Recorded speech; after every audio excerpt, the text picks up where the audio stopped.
네, 이어서 김기성 앵커가 꼽은 이슈에 함께하도록 하겠습니다. 어떤 이슈들이 있는지 함께 말씀 나눠보도록 하죠. 네, 첫 번째 이슈는요.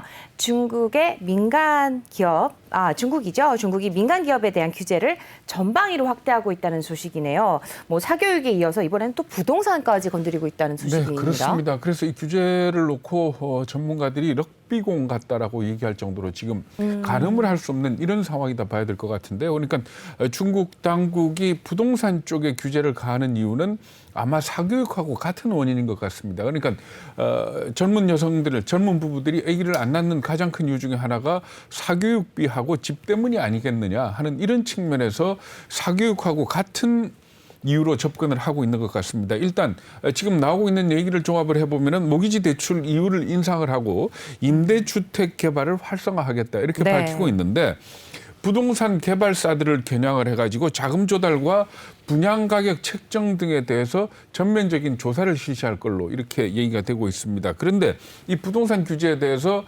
지금 중국 내부는 물론이고 외부 투자가들이 걱정을 하는 이유 중에 하나가 뭔가 하면 중국이 지금까지 부동산 정책을 경기 부양 정책으로 상당히 많이 써왔습니다. 그러니까 경기가 안 좋아지면 부동산을 갖고 부양을 하거나 뭐 이런 정책을 펴왔었거든요. 우리도 과거에 그랬었습니다만. 네.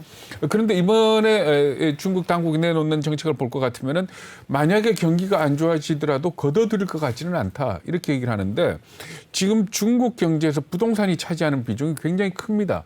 대출만 놓고 본다면은 부동산 관련 대출이 50조 위안 정도 된다 그러거든요. 이게 어느 정도인가 하면은 전체 대출이 한 28% 정도 되고요. 그리고 또 경제에서 부동산이 차지하는 비중이 95년도쯤 해서는 5% 정도였는데 지금은 이게 얼마나 올라갔는가 하면 13% 정도로까지 올라갔습니다. 그렇기 때문에 만약 부동산에 대한 규제가 강화가 돼서 집값이 많이 떨어진다든지 건설 경기가 죽는다든지 하면은 중국 경제 전체에 문제가 있는 것 아니냐라는 그런 얘기까지 나오고 있습니다. 네, 뭐 다른 분야에도 규제가 뭐 실시될 그런 가능성이 굉장히 크다면서요. 네, 그렇습니다. 그렇게 될 때 지금 대표적으로 지목되고 있는 게 게임하고 의학, 바이오 두 가지입니다. 그러니까 게임 같은 경우에는 중국이 지난 2019년이었죠. 미성년자들이 심야 시간, 그러니까 밤 10시부터 아침 8시까지는 게임에 접속하지 못하도록 하는 셧다운제를 운영을 하고 있었습니다. 네. 그렇지만은 이것과 관련해 가지고 이 청소년들의 심각한 게임 중독을 갖다가 사회 문제로 인식을 하고 있거든요. 중국 공산당이. 그렇기 때문에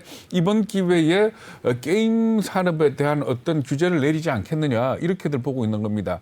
그렇게 보는 이유 중에 하나가 뭔가 하면 지금 현재 중국 공산당이 그 개인 정보 데이터에 대해서 굉장히 민감하지 않습니까? 물론 바이두나 알리바바나 이런 회사들이 개인 정보를 많이 갖고 있긴 하지만은 게임 회사들도 엄청난 개인 정보를 갖고 있습니다. 그러니까 게임을 하는 사람들은 자기 정보를 거의 다 내놔야 되지 않습니까? 그렇습니다. 그래서 네. 아마도 이 게임 회사에 대한 개인 정보 관련해서 조사가 있을 것 같고 그리고 승인 없이 유통되고 있는 게임들을 갖다가 정리를 할 것 같다.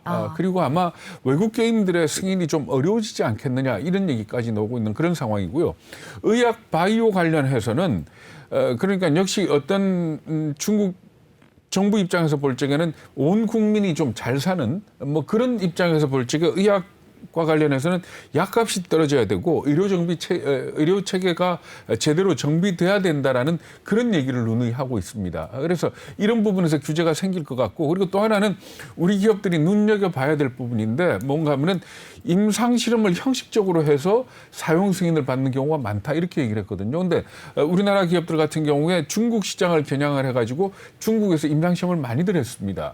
과연 그 임상시험들이 정말 척박한 규제에 따라서 했는지 안 했는지에 따라서 혹시나 이미 승인받은 것도 문제가 생길 수 있는 그런 여지가 있기 때문에 주식 투자하시는 분들 자기가 투자한 종목이 혹시 중국에서 임상 통과를 해서 그런 것들이 호재가 됐었다면 다시 한번 생각을 좀 해봐야 될 겁니다. 네, 뭐 그런데 앵커님이 보시기에 중국 정부의 민간 기업 규제 이게 뭐 어떻게 봐야 되는 건가요? 글쎄요, 이게 참 네. 제가 보면서도 이게 과연 그러니까 처음에 마윈을 갖다가 두들겨 팼을 때는 네. 저거는 미운 털 박힌 놈한테 좀 말하자면 불이익을 주는 거다 이렇게 그쵸. 생각을 네. 했었거든요. 그러다가 테슬라의 데이터 문제 그리고 디디 추싱의 뉴욕 증시 상장 이후에 데이터 문제를 얘기할 때는 그러니까 데이터라는 국가 안보에 대해서 그렇죠. 좀 지나칠 정도로 그러니까 말하자면 중국이 공산당 뭐 독재 아닙니까? 할 수 있는 가장 큰 바탕이 인터넷을 통한 개인 감시. 거기에는 또 개인 정보가 중요하지 않습니까? 그렇기 때문에 그렇게 정보를 중요시한다. 이렇게 볼 수가 있는데 최근에 지금 나온 사교육 그리고 부동산 이 움직임을 볼 때는 그것도 아닌데 하는 그런 얘기들이 나오고 있는 겁니다. 그러면은 어떻게 볼 수 있는가 하면 중국 정부 입장에서 그러니까 중국이라는 나라가 지금까지 큰 부자들이 생겨났지 않습니까? 네. 뭐 알리바바니 텐센트니 뭐 해서 정말 세계 유수의 기업들이 나오면서 파이를 왕창 키웠잖아요. 네. 그렇게 해오던 정책이 이제 크게 바뀌고 있는 거 아닌지. 그러니까 이게 이제 나눠 먹자. 그러니까 우리가 중국을 얘기할 때 정치 체계는 사회주의고 경제 체계는 시장 경제다라고 얘기를 했는데 이 시장 경제를 완벽하게 허용을 하지 않고 여기에 사회주의적인 색채를 뜻을 좀 강하게 가미하려는 그런 의도가 있는 게 아닌지. 그리고 시진핑 주석이 이 뭐 차기 집권을 위해 가지고 말하자면은 이 미국 중국이라는 나라가 이 빈부격차가 굉장히 심하지 않습니까? 네. 아마 진위 기술로 따져서 세계에서 가장 악화된 나라 중에 하나로 이렇게들 지적을 하고 있는데 이 장기 집권을 위해 가지고 결국은 좀 못 사는 사람들에 대한 이 혜택이 가야 되고 그러기 위해서는 아주 큰 부자들이 갖고 있는 부를 좀 나눠주는 좀 나눠 갖는 그런 쪽으로 큰 정책 방향이 바뀐 거 아닌지 그렇게 본다면은 중국의 경제가 크게 바뀔 가능성도 있다. 그런 얘기들을 하고 있는 겁니다. 이런 식으로 뭐 민간 기업을 규제한다고 하면은 사실상 중국 경제에도 좀 문제가 되지 않을까 그렇죠. 싶은데요. 그러니까 네. 시장 경제를 바탕으로 하는 기업들의 성장, 경제 성장 이런 부분에 있어서는 만약에 중국 당국이 이런 식의 정책을 계속 핀다면은 굉장한 타격이 있을 것이다. 이렇게 지적들을 하고 있습니다. 네. 그러니까 앞에서도 제가 부동산 시장을 놓고 말씀드릴 때 부동산이 전체 경제에서 차지하는 비중이 5%에서 13%로 늘었고 대출의 28%, 50조 위안이 부동산과 관련된 대출이다. 이렇게 말씀을 드렸지 않습니까? 그런데 그게 만약에 흔들리기 시작하면은 경제가 흔들린다. 이렇게 봐야 되는 거죠. 그럼에도 불구하고 가겠다는 얘기는 뭔가 하면은 그러니까 경제 성장이 목표가 아니다. 네. 그러니까 어떤 분배가 더 목표일 수 있다 하는 그런 쪽으로 봐야 되는 겁니다. 그런데 사실 중국을 무섭게 본 이유 중에 하나가 뭔가 하면 14억이라는 엄청난 인구도 있지만은 중국이 굉장히 유학생들을 많이 내보냈지 않습니까? 네. 미국에서도 공부를 하고 유럽에서도 공부를 하고 그런 사람들의 상당수가 중국으로 들어와서 스타트업을 만들었습니다. 그러니까 뭐 지금 현재 우리가 알고 있는 이 큰 기업들, 중국의 큰 기업들도 대부분 그런 과정을 거쳤거든요.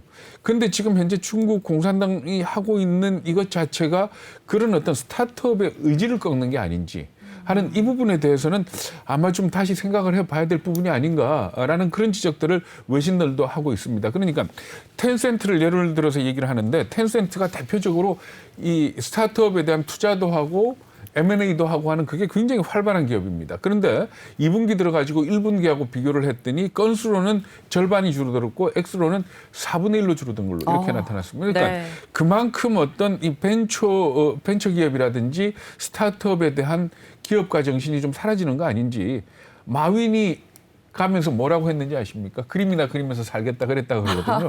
그러니까 마윈만 하더라도 굉장히 어떤 창의성이 뛰어난 사람 아닙니까? 그렇죠. 네. 그런 사람들이 계속 기업계에 남아있지 않고 떠난다는 것 사실 자체는 어떻게 보면 경제의 어떤 활력의 한 축이 사라진다 이렇게 볼 수 있는 겁니다. 네, 첫 번째 이슈 잘 살펴봤고요. 이어서 두 번째 이슈 또 간략하게 좀 짚고 넘어가 보도록 하죠. 뭐 글로벌 완성차 업체들이 전기차 시장에 뛰어들었는데 앞으로 가격을 낮추겠다 이렇게 얘기를 했었습니다. 그런데 이게 쉽지 않다고 하네요. 네, 간단하게 말씀을 드릴게요. 네. 그러니까 그동안에 전기차 가격이 많이 떨어졌거든요. 처음보다. 떨어진 이유는 뭔가 하면은 전기차를 많이 만드니까 규모의 경제에 네. 의해 가지고 배터리 가격이 떨어진 겁니다. 그러니까 배터리 가격이라는 게 전기차 가격의 한 40%를 차지를 하거든요. 그러니까 네. 배터리 가격이 떨어지니까 전기차 가격이 떨어졌다 이렇게 그렇겠네요. 보시면 되는데 네. 문제는 뭔가 하면 앞으로 이제는 배터리 수요가 너무 많아지니까 네. 배터리에 들어가는 금속 가격이 오르고 있는 겁니다. 아하. 그래서 이 금속 가격이 올라가니까 배터리 가격이 이제 더 떨어질 수 없고 올라갈 가능성이 커진 거죠. 그렇게 되면은 전기차 가격이 떨어지기 어렵지 않겠느냐 이렇게 보는 겁니다. 네, 이제 원자재 가격이나 이제 재료값이 네. 올라간다는 얘기인데 뭐 거기 들어간 니켈 아니면 코발트 가격 얼마나 올랐죠? 리튬 같은 경우에는 올해 들어가지고 한 91% 정도 네. 올랐다 그러고요. 그다음에 코발트는 63% 정도 상승을 했습니다.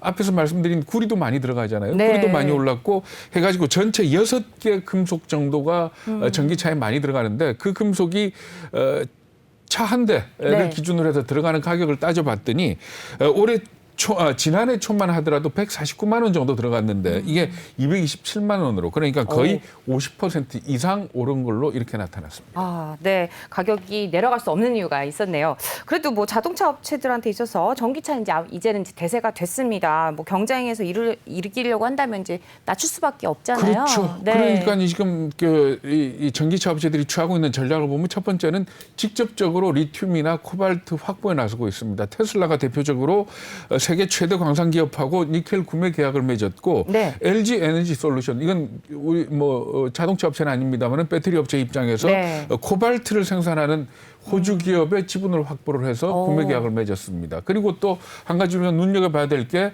완성차 업체하고 배터리 업체가 합작을 해서 공장을 만들지 않습니까? 네. 이것조차도 어떻게 본다면은 서로 간의 위험 부담을 줄이는 그러니까 가격 상승에 따른 위험 부담을 줄이는 그런 측면으로 이해를 해야 될 그런 부분도 있습니다. 그렇기 때문에 어떻게 본다면은 앞으로 리튬이나 코발트를 확보하지 못하는 배터리 업체는 배터리 업체로 살아남을 수가 없고 그러면 배터리에 대한 확실한 어떤 공급선이 없으면은 완성차 업체도 전기차를 만들 수 없는 상황이 올지도 모른다라는 그런 지적까지 나오고 있는 겁니다.